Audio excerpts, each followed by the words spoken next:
Positive atheism Hindi channel प्रेक्षकों को स्वागत। आज के एपिसोड में नास्तिक केंद्र के तत्वावधान में लगभग 3 स्वयंसेवी संस्थाएं के बारे में बताऊंगी। गोरा जी की मृत्यु के 15 सालों में देश में और दुनिया में भी कई परिवर्तन हुए हैं। हार्दिक उन्नति में सेवा संस्थाएं भी अपना अपना पात्र निभाने की आवश्यकता पड़ी। इसके लिए नास्तिक केंद्र के अंतर्गत 3 स्वच्छंद सेवा संस्था स्वतंत्र रूप से काम करने लगे।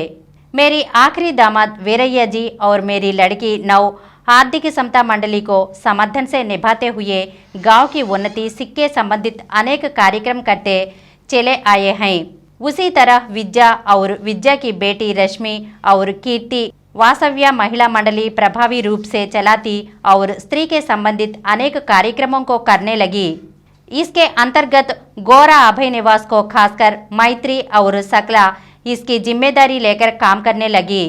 तो मेरी बड़ी बहू हेमलता अपने पति लवणम के साथ मिलकर संस्कार संस्था के द्वारा एक और गुनाहों को सुधारने का कार्यक्रम जारी रखते हुए दूसरी ओर निजामाबाद जिले की जोगनी पुनर्वास कार्यक्रम सरकार की मदद से बहुत ही आकर्षित ढंग से चला रहे हैं। समरम और मारू डॉक्टर के रूप में अपने नर्सिंग होम को चलाती ही नहीं बल्कि मेडिकल सोशल वर्क अपनी शक्ति के अनुसार चला रहे हैं। मारू आर्थिक समता मंडली की ओर से पोलियो बच्चों का इलाज और पुनर्वास कार्यक्रम को कितने ही समर्थकों के साथ निभाते आए।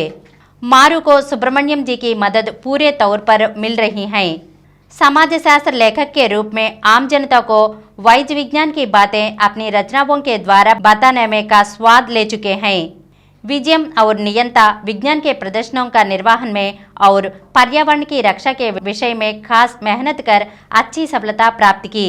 विजयम की पत्नी सुमति इस विषय में उसका बहुत मददगार बन चुकी। मैं बहुत गर्वित कि इस तरह नहीं सब लोग अनेक कार्यक्रमों में अपनी अपनी योग्यता दिखाकर दूसरों को आदर्श वाहन बनते जा रहे हैं।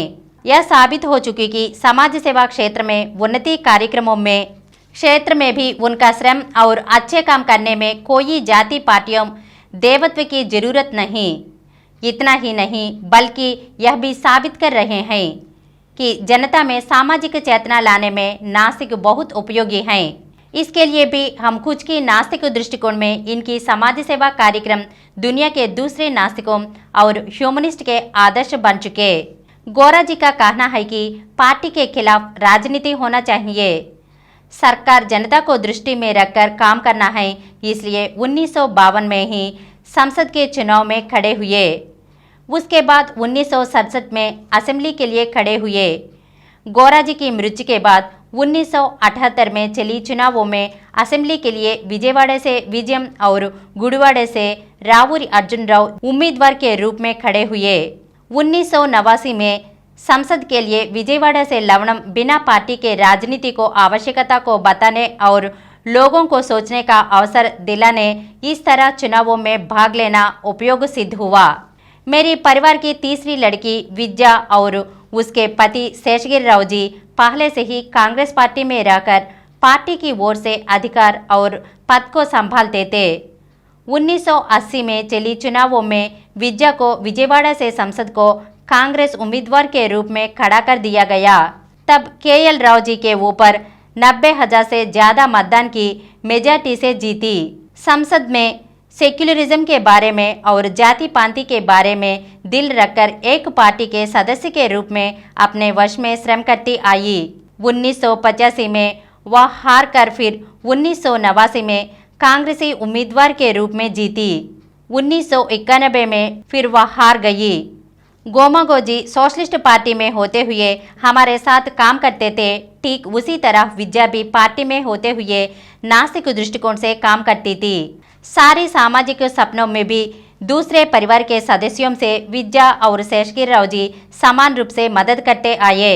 1988 दिसंबर आखिरी हफ्ते में विजयवाड़ा के शासन सदस्य वंगवीटी मोहन रंगा की हत्या हुई। गुंटूर कृष्णा दोनों गोदावरी जिलों में कभी न देखी कभी न सुनी जाति विभेद झगड़े चली। क्या के साथ शहर बढ़ता जा रहा था। तब लवणम और हेमलता के साथ 70 दिनों की पादयात्रा एकता यात्रा को सबकी प्रशंसा मिली। अगले एपिसोड में फिर मिलेंगे।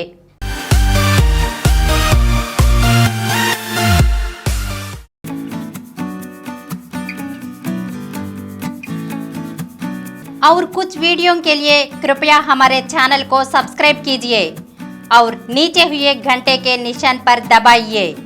Please download Samaram multi-channel app and watch your favorite channels from your mobile. App available on Google Play Store and subscribe to the channels.